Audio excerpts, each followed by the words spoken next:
po, nag-i-stoko ko tayo ngayon. Yan po ang design ng stoko natin ngayon.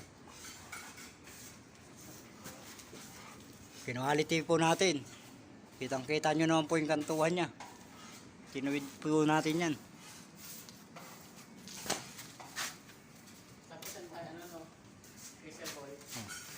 Tinuwid po natin yung mga kantuhan ng stoko natin.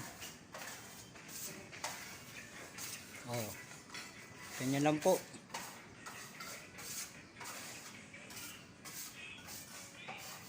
Ayan po si Master Jason.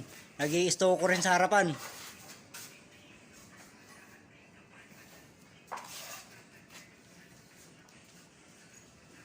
Kung mga gusto nyo matuto mga kapintoy, magpaturo lang kayo kay Master Jason kung paano mag-stoko.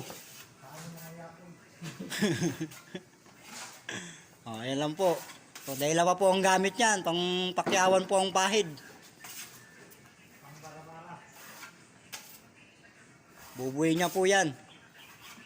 Kasi bawal po tayo magputol-putol sa stoko. Kailangan buuhan po siya.